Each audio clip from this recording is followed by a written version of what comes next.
V našej relácii sme už mali mnoho krásnych aut vybavené rôznymi luxusnými vecami a k takým veciam patrí aj čo? Aj multimediálne zariadenie alebo multimediálne rádio do auta. A internet momentálne v súčasnosti ponúka strašne veľa rôznych zariadení do aut. Samozrejme aj samotní predajcovia ponúkajú, keď vám predávajú auto, že vám môžu vybaviť auto takýmto zariadením. Pri kúpe multimediálneho zariadenia priamo od výrobcu, ale počítajte s vyššou cenou, avšak s nižším počtom funkcií. Dávajte si veľký pozor na to, že nie je rádio ako rádio. A rozdiel medzi rádiom a rádiom je v kvalite.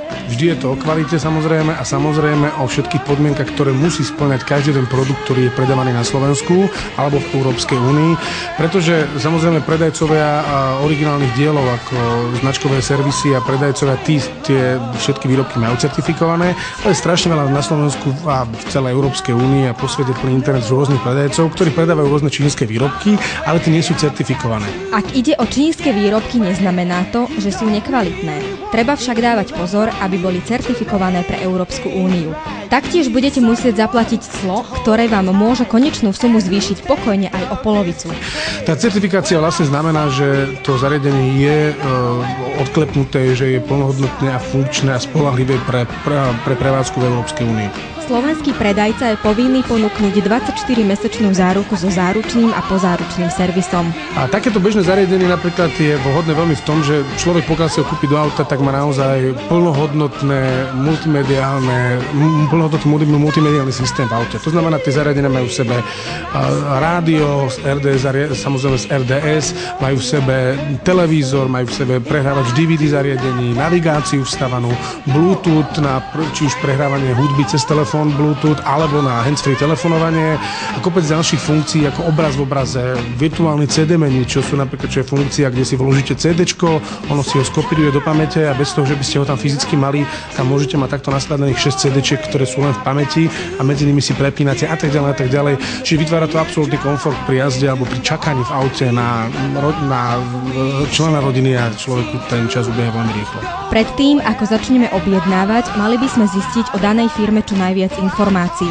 Napríklad registráciu, sídlo a potrebné certifikáty, bez ktorých by nemala prakticky ani podnikať. Môže sa stať, že naozaj to rádio kúpite a po mesiaci používania vám odíde a potom neviete, na koho sa máte obrátiť, kde to máte vyreklamovať, pretože na to ani certifikát nebol.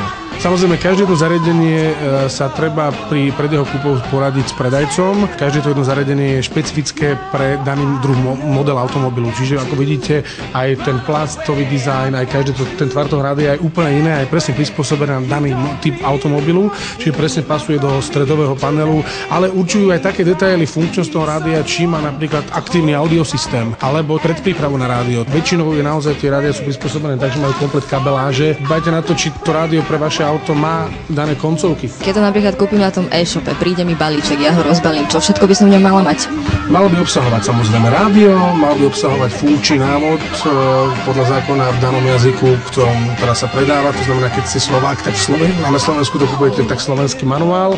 No a všetky potrebné káble a veci, ktoré vlastne sú a podporujú tú funkčnosť toho rádia. Keď si objednávam toto autorádio z e-shopu a nie je to žiadny podvod, môžem to reklamovať? Samozrejme, každý jeden predajca, ktorý má e-shop, musí podľa zákona poskytovať 24-mesačnú záruku, ktorá vlastne platí celkovo pre Európsku úniu.